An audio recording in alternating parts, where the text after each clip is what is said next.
Bismillahirrahmanirrahim. Assalamualaikum warahmatullahi wabarakatuh.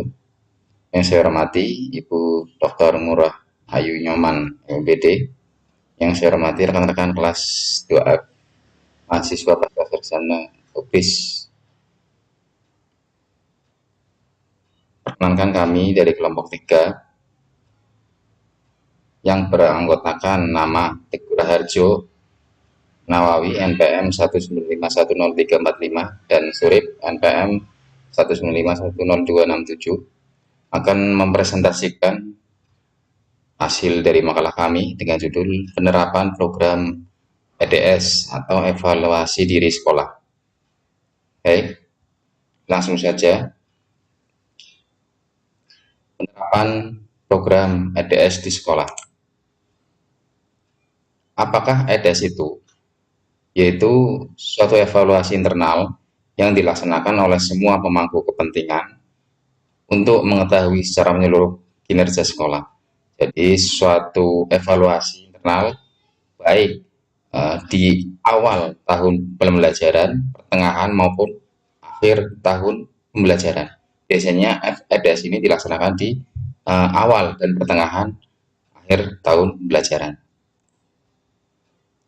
Yang menjadi rumusan masalah di sini adalah yang pertama, apakah evaluasi diri sekolah dapat mengembangkan sekolah ke arah yang lebih baik? Yang kedua, bagaimana implementasi program EDS di sekolah? Yang ketiga, apa saja kendala dan tantangan dalam penerapan program EDS di sekolah? Yang keempat, apa dampak penerapan program EDS bagi pengembangan sekolah? Nah, pelaksanaan DS ini itu bisa berimbas atau dilaksanakan oleh kepala sekolah sendiri, tenaga pendidik, dan atau tenaga kependidikan, komite sekolah, dan pengawas selaku badan pengawas eksternal di dalam lingkungan pendidikan di kota Tegal. Nah, EDS dapat mengembangkan sekolah, diantaranya yaitu yang pertama, data EDS itu sebagai basis perbaikan aspek yang lemah. Jadi kita setelah melaksanakan pengisian instrumen EDS, kita bisa tahu mana saja yang nilainya itu kurang, mutunya itu kurang, sehingga kita bisa merekomendasikan perbaikan mutu tersebut. Yang kedua, data digunakan untuk peningkatan mutu. Jadi setelah instrumen tersebut diisi dan kita petakan, kita akan tahu saja mana-mana saja dari setiap indikator dan subindikator yang mempunyai nilai mutu kurang sehingga bisa ditingkatkan untuk peningkatan mutu di tahun berikutnya. Yang ketiga, data digunakan untuk memenuhi SNP. Nah, data tersebut kembali lagi SNP adalah standar nasional pendidikan. Jadi dikatakan indikator atau subindikator itu ideal apabila telah mencapai bintang 5 atau sudah mencapai SNP. Yang keempat, data digunakan untuk mengidentifikasi kelemahan dan kelebihan sekolah. Jadi data tersebut bisa digunakan sebagai manifestasi dari sekolah itu akan dibawa kemana. Kelebihan sekolah itu bisa kita implementasikan, misalkan di SMP 18 itu sekolahnya itu dekat dengan pantai sehingga bisa dijadikan sebagai sekolah berbasis maritim atau kearifan lokal. Implementasi EDS di sekolah.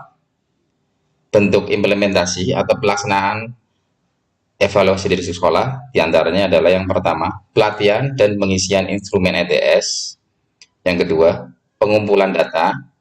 Yang ketiga, pengorganisasian atau analisis data.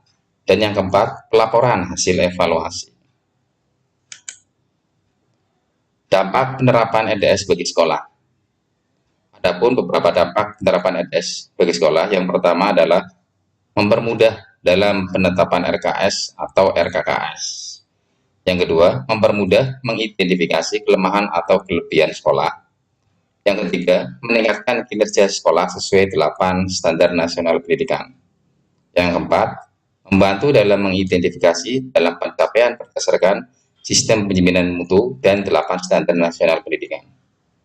Yang kelima, dapat mengidentifikasi dukungan yang dibutuhkan sekolah. Kendala dan tantangan dalam penerapan program EDS di sekolah.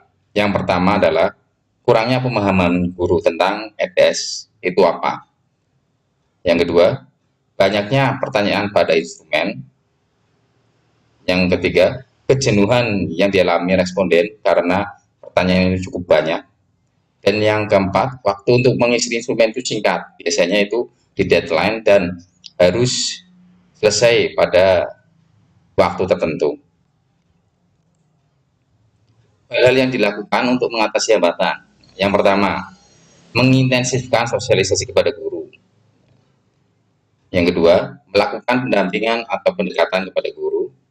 Dan yang ketiga, memotivasi guru supaya bersemangat dalam mengisi instrumen EDS untuk memperbaiki sekolah demi tercapainya 8 standar nasional pendidikan atau sekolah berbudaya mutu. Kesimpulannya adalah yang pertama, faktor pendorong pelaksanaan EDS secara internal adalah sumber daya manusia, koordinasi antar stakeholder, komunikasi dan rasa kekeluargaan antar warga sekolah.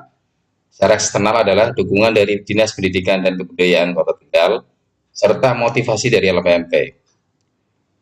Atau sekarang ada program baru yang diluncurkan oleh LPMP yaitu SQ, Standar atau Quality Control.